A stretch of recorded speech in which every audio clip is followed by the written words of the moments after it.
Trump's deportation plans could have ripple effects beyond U.S. borders, potentially impacting American expatriates living abroad.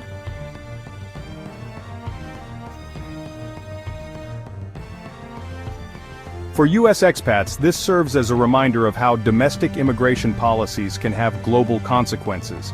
It's essential for expatriates to stay informed about these developments, as shifting immigration and economic dynamics could transcend borders. Let's examine deportation plans in depth and also examine how these plans are reported around the world. However, at the end of this news report, we explore the silent question that many Americans who understand the dynamics of immigration in America are asking themselves: is the U.S. getting ready to shoot itself in the foot? Thank you, Abraham. Great job. Immediately upon taking the oath of office, I will launch the largest deportation program in American history. We will put, and I don't like saying that, the record is Dwight Eisenhower, who was essentially a moderate, good president, guy, but he has the record for deportation because he could not stand people pouring into the country. And I think we'll break that record, not that I want to break it, but we have no choice. We have to get all of these criminals, these murderers and drug dealers and everything, we're getting them out. And we'll put these vicious and bloodthirsty criminals in jail or kick them the hell out of our country, and we'll get them out. Ideally, we want to get them out because we don't want to have to pay for their room and board for the next 50 years, right? To expedite removals of the Trinidad Aragua group and the MS-13 and other savage gangs, I'll invoke the Alien Enemies Act of 1798. Did you know that? So we had to go back to 1798, and it gives you the power to target and dismantle every migrant criminal network operating on American soil, and you can get them out, and there's no problem. And at least you can't say that it hasn't been around for a while. That's something, right? And if they come back into our country, it's an automatic 10 years in jail with no possibility for parole. Now let's see how all of this is being reported on international news channels. Not the largest mass deportation in the history of America. You've heard that from Donald Trump. Say it time and again on the campaign trail. But what does an exercise like this really mean? Now that the Republicans are in control of the White House, the House, and the Senate, Trump can plan to execute the deportation. We say plan because he will still need the funds to fulfill it. We got a glimpse into what he means in a post on Truth Social. One year has talked about, or he talked about, reports of how Trump is planning a national emergency. We will then use the military to execute this mass deportation program. Andrew Seeley, president of the Migration Policy Institute, believes Trump's deportation plan would likely begin with recently arrived migrants admitted under programs introduced by the Biden administration. The first thing we know he will almost certainly do is cancel humanitarian parole for people who received it, particularly those who use CBP One, the app for scheduling border entry appointments, Seeley said. Seeley also warned that individuals with temporary protected status, TPS, a designation given to those displaced by crises in their home countries, and migrants from programs designed for Cubans, Venezuelans, Haitians, and Nicaraguans could also face deportation. Additionally, Trump could broaden ICE's deportation guidelines, giving the agency more freedom to arrest and initiate deportation proceedings against undocumented migrants. Under Biden, enforcement was primarily focused on individuals with criminal records or those posing a national security threat. Seeley suggested Trump might push for the expansion of detention facilities, potentially utilizing military bases or other federal properties.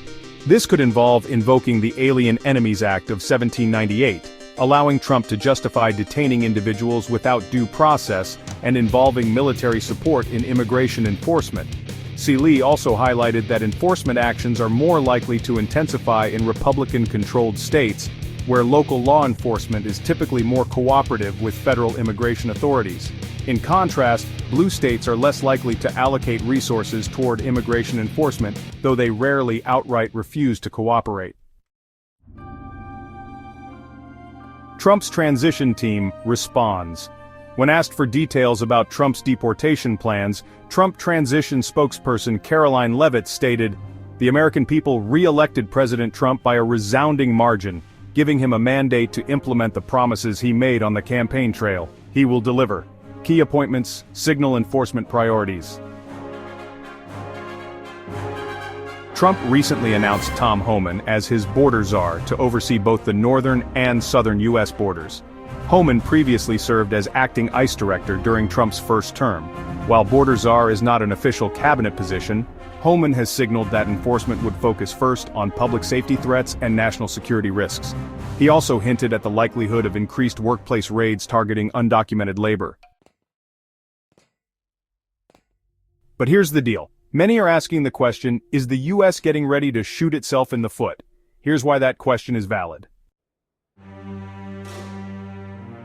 Lifelong farmer Joe Del Bosque understands that America can't function without immigrants, yet he fears many Americans believe the country can't live with them either. When they're needed, they welcome them. When they don't need them, they want to kick them out, the 75-year-old told Agence France-Presse. Well, right now the country doesn't realize how much they need these workers. Del Bosque, who grows cantaloupes and almonds in California, worries about President-elect Donald Trump's promise to deport millions of non-citizens. Farmers like him fear they will be among the first to suffer. Economists agree. Mass deportations could leave farms severely understaffed, causing food shortages and skyrocketing prices. He's talked about deportations. We don't know yet what that means, said Del Bosque. Does that mean everyone? We hope it doesn't mean raiding our farms. Without our people, our farms will stop. The concerns extend beyond crop farmers. Rick Narabout, executive director of the Idaho Dairy Producers Association, warns that losing skilled laborers could devastate the dairy industry. It would only take a couple of days without feeding or milking cows to cause irreversible damage to the industry, Narabout said. Around 2.4 million people work in U.S. agriculture, with 44% being undocumented according to a Department of Labor survey.